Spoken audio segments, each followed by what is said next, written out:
this week, Parashat Toldot, we dove into the beginning of the Parsha, where we find Rivka pregnant with two boys, and she's very confused with what's going on. Yeah, and she says a strange question. What is my life worth it? It seemed a little bit dramatic for what she's experiencing. Why would she say such a thing? Yes, Lama ze anochi. It's a very dramatic question. And then also, later on, she's told that she has twins, but then when she gives birth, the Torah seems to be surprised that she has twins. So what's going on over there in the Psukim? Why is she so dramatic? Why is she surprised when she actually really has twins, even though she was told she's having twins? What exactly is going on in the Psukim over there? Hope you enjoy it. Take a look. So yes, 6th Parsha of Sefer Bereshit, 6th week of the war here in Eretz Yisrael. And in the past, we talked about the relationship between Esav and Yaakov, and also at the end of the Parsha, Yaakov taking the bracha from Esav, what actually happened over there. This year, I want to talk about the first psukim of the Parsha, a little into the Parsha, where we find Rivka Imenu being pregnant. And when she's pregnant, she feels this feeling inside of this running around. The kids, the children are running in her, and she doesn't know what to do. And when you read the psukim over there, there's a few very strong questions that have to be asked. First of all, Rivka comes out with a very strong statement. Lama ze anochi? What is it even worth it for me? Is this even worth it for me? What kind of a statement is that? Is this a statement we expect from one of our mothers, from Rivka Imenu? And then, once she is told by HaKadosh Baruch Hu that she has twins in her stomach, that she will give birth to twins, Shnei goyim, shnei leumim, these big nations will come out of you. The pasuk then goes on to say, that vehine, we said this many times, is like suddenly there were twins inside her. And again, you have to ask, why is this like a suddenly thing? Why is the Torah kind of surprised by the fact that she has twins inside her? We were just told by HaKadosh Baruch Hu himself that she was told that she has twins. So what exactly is going on over there in the first psukim when the Torah describes Rivka's pregnancy and the birth of Yaakov and Esav? Yeah, I agree. It's very unclear what she's asking. Why is her life not worth it? But also, what is the answer she's getting? How does that change everything? What is that actually answering? We have to understand both what bothered her, what was answered, and then again, what the surprise at the end is. And to me, this reminds, these words of Lama ze anochi, reminds me of someone else, another one of our mothers who spoke about around the same topic about having children, Rachel, who turns to Yaakov and says that if I don't have children, meta anochi, same word of anochi, my essence, my whole existence is gone, is dead. It's a feeling of that she has a certain purpose. Till today, we still call them our mothers. They see their role of being the mother of Am Yisrael as who they are, of what their responsibility is in this world. And says Rachel, if I don't do that, then my whole essence is gone, if I don't fill that role. But Rivka says something differently. She is anochi. She is doing what she thinks her mission is. But she says, what is it for, this anochi? Meaning something bothers her with what she's experiencing. But maybe if we think about it, we know that Rivka's role model here is Sarah. That's the last generation. We know that also for Yitzchak, Rivka is filling that place of Sarah. And we know that by Avram had two children. He had Ishmael from Hagar, and he had Yitzchak from Sarah. Rivka sees herself maybe as the same. She's supposed to bring the next Yitzchak into this world, right? She's replacing Sarah. She's continuing Sarah. And suddenly when she feels this mess inside of her, this craziness, as Chazal say, she goes by Avodah Zarah and they're being pulled. There's something going on there which doesn't fit her model of what her role is of bringing the next Yitzchak into the world. Maybe this reminds her of the Perei Adam of Ishmael. Perei Adam, Yado Bakol, Biad Kol Bo. He's everywhere. He's grabbing everything. That's what she feels inside of her. And she suddenly thinks, maybe I'm the Hagar. Maybe I'm bringing the Ishmael into this world. Yes, I do have a child. I am bringing life into this world, but is this the mission I'm here for? Is this what I'm here for? I want to bring the next Yitzchak into this world, the next stage, not the next Ishmael. And that is what Hashem is telling you. You have, yes, something going on inside of you, but don't worry. It's not because you have Ishmael inside of you. It's because you have both. It's because by you, you're bringing both those sides into the world. There are two worlds inside of you. This isn't like Sarah, who only brought one side. You have two worlds. Shnei goyim bevitech, shnei leumim im'aich yiparedu. You're going to separate into two totally different worlds. Both of them are in you. You're not just bringing the Ishmael into the world, you're also bringing the Yitzchak into the world. But if we look carefully, Hashem doesn't say at any point that there are actually two babies in her womb. He just says that there are two worlds that are coming out. Maybe in Rivka's eyes, at this point, she understands, okay, this child is a mix of worlds. He's also a Yitzhak and also Ishmael all together. And at some point, he's going to bring into the world these two sides. But this concept of twins is not something we saw till now in the Torah. I don't know how familiar she is at this point that she actually could be having two children within this one birth. And when she finally gives birth, that's the moment when she suddenly sees, והנה תאומים בבטנה. There's actually two now inside of her. The inside of her now, there are those two worlds. And maybe this is also the exact point, where as opposed to Yitzchak, who sees Esav and Yaakov as two halves that are completing one, and therefore he thinks, okay, Yaakov's going to be the spiritual one and Esav's going to be the physical one, and they'll help each other, they'll build something together. I'll give the blessing of the land to Esav. And no, Rivka knows that there are two worlds here and they're going to be separated. They're going to separate each in their own. And when she sees that there actually are two people here, two babies, that's when she understands that Yaakov Avinu has the role building on his own, in the full completeness, the ability to build out Am Yisrael. She realizes that she's holding actually both the Yitzchak and Ishmael, and therefore she makes sure that this Yitzchak, this Yaakov, really can continue and develop and fill his role in this world. Very good, very good. I'm going to get back to that point you just said about realizing what happened when she gave birth, realizing what was within her when she gave birth. We'll get back to that point, but I want to take a step back again and go all the way back to last week's parasha when Rivka was sent off by her brother, by Lavan, with Eliezer. They gave her a very unique bracha. You will be thousands of people. You will have many, many descendants coming out of you, Rivka. That was the blessings they gave her. This is a blessing we still use today. Many times in weddings, we give this bracha.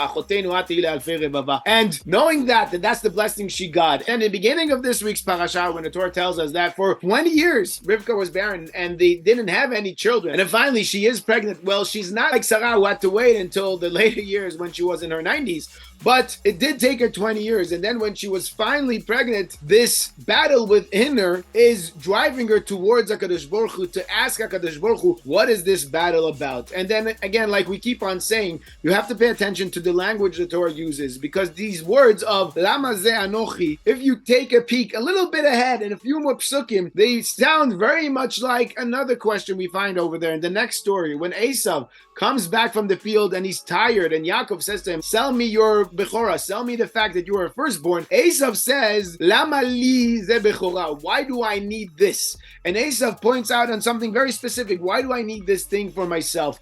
And it kind of echoes this question from Rivka saying, Lama ze anochi. But then Rivka takes that Lama ze anochi, and what she does in reality, she goes, Vatelech lidrosh et Hashem. She uses it to turn to HaKadosh Baruch Hu and to ask HaKadosh Baruch Hu. Esav, of course, from that question, Lama li ze bechora, he then moves on even to disrespect the bechora. Vayivaz Esav et bechora. And Rivka Imenu, she takes it and goes to HaKadosh Baruch Hu to figure really out, what am I about? What do I have to be? Just like you're saying, I'm supposed to fill in for Sarah. Sarah Imenu had Yitzchak. Where's my Yitzchak? Where's my child? What's going on within me? Am I really going to have thousands of descendants coming out of me, which will be thousands of different people, of different ideas, of different nations? What's going on over here? What's going on within me? And then this is maybe the surprise that happens when she gives birth. Ve'hine tomim bevitna. We have to pay attention again to the Hebrew. The word tomim, Rashi points it out right away, is in ktiv chaser, is missing a letter. It's not like the word teomim that was later on by Tamar that had twins. Also here, Rivka had twins, but it's spelled tomim without the aleph. And Rashi points out there's a very big difference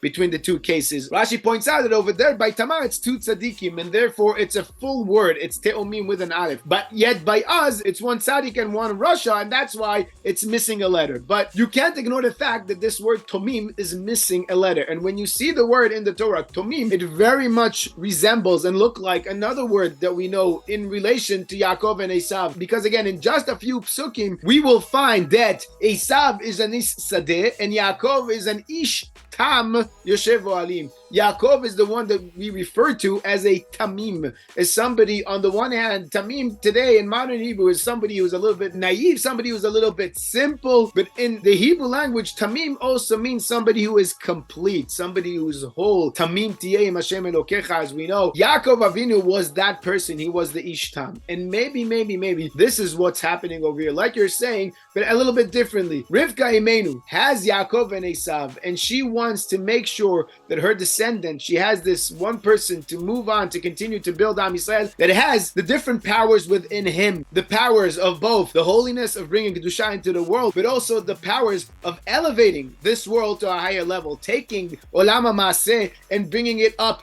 to a higher level, so in order to bring good into the world. And then when she sees the twins come out, when she sees Yaakov and Esav was already done. Esav was asui. You know what? You can't do anything with him. There's nothing more to be done with him. You can't change him. You can't even educate him. He's done. That's it. There's nothing to do with him. However, with Yaakov, he's an ishtam. He was a tamim. Vine tomim bevitna. Tomim, from the concept of tamim, she sees this tamim within her. She sees this Yaakov, the one that has the potential to take both worlds within him, the one that has the potential to take also the spiritual world, the olam of the kedusha, the olam of the holiness, but also this earthly world, the materialistic world, and then combine them both and bring them up and elevate them up to a higher level. This is what Rivka sees right over there in Yaakov, and this is why the Torah then continues on to tell us that Yitzchak loves Esav, because that's what he knows how to do. We know the famous Rashi that says that Esav would go and deceive his father. This is what he can do, because again, Esav can't change. He's an asui. He's already done. All he can do is lie. All he can do is deceive. That's what he does with Yitzchak. Yitzchak, we talked about it last week, with his ability to see, or his ability not to see anymore. He doesn't use his eyes anymore. Yitzchak sees other things that we don't see in our worldly eyes, in our normal eyes. But Rivka is the one to see already from the birth, from the second they came out. She looked at this tamim. She looked at these tomim bevidna vine. There was a surprise. Suddenly she sees Yaakov. This is the one who's going to lead. This is the one who'll take Esav's powers and use it for the good. This is the one viado chesed be'akev Esav. This is the one that's going to be there on Esav to make sure to pull him down when is needed. V'rav yavod tza'ir. He's going to be the one to make sure to use these powers of Esav, but to use them for the good in the world. This is what Rivka sees. And then also, as we've discussed in the past, this is why later on she tells Yaakov to go and make sure he gets the bracha that was supposed to be for the earthly, for the materialistic part of the world,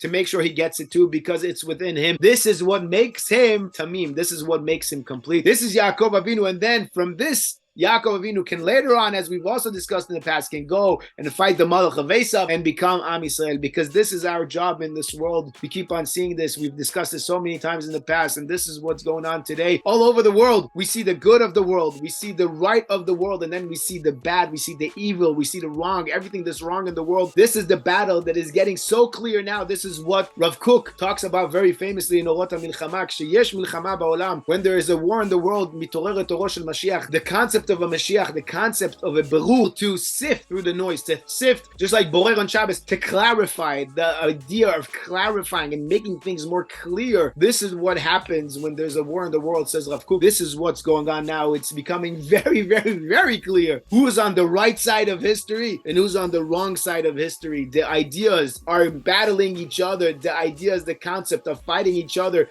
and when they hit each other, this is what becomes clear. The truth becomes more and more and more clear. And this is what we have to keep on reminding ourselves. This is what we are about. This is our job in the world. Everything starts with us. Everything begins here and shines onto the world, whether we want it or not, whether we wanted this job or not. This is what we are here for. This is our job. This is what Eretz Yisrael is here for. This is why everything is here. Everything is focused on here. Even though we're a speck on the global map, still all cameras are focused on us, and everything that we do here is enhanced 100 times, because this is what we are about. Our job is to make sure that we take this world and we elevate it up to the higher level. This is what Yaakov does. This is the tamim. This is the tamim tiyeh Hashem Elokecha. Sometimes you have to go all the way down and fight and battle evil on the evil's level, because you can't battle evil on the high level. Sometimes you really have to go deep. You have to go low, to the lowest of the low, in order to destroy evil, so that evil won't exist anymore. And you have to do it on their terms, in their language, because otherwise they don't understand your language. But after that, we have to remember that our job is to bring everything back up, is to elevate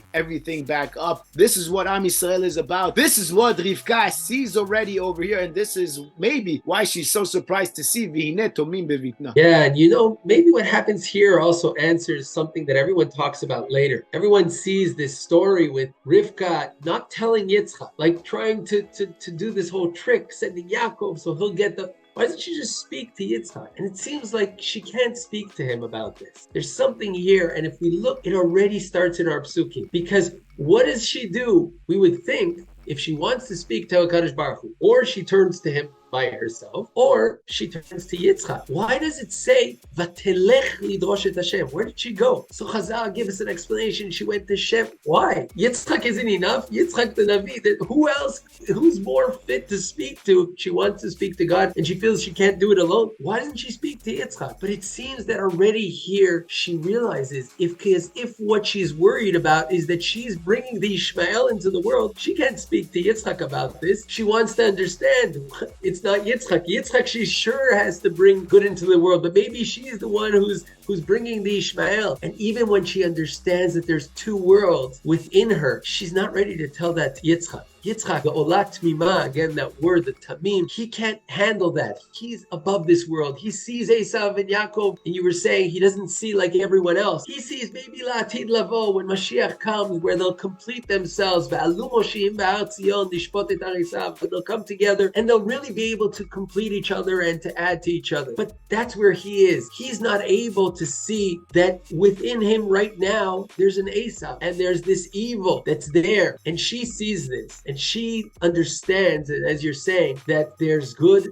and there's evil, and we have to make that distinction. We can't just try to mix it all together and hope it works. We have to make that distinction, and therefore she chooses the side. She sees the tam, she sees the tamim, and she realizes that that's where she needs to focus to build Am Yisrael. Very good, very good. Bezat Hashem, we will continue to crush the evil out of this world until the job will be done and should be done very, very soon. Bezat Hashem, and HaKadosh Baruch Hu continue protecting us, protecting our soldiers in this battle, and we shall be victorious very, very soon. Shkoyach Yitzi. Shkoyach Tuvia, Shabbat Shalom, Sorot Tovot. Shabbat Shalom, Sorot Tovot, and Hashem.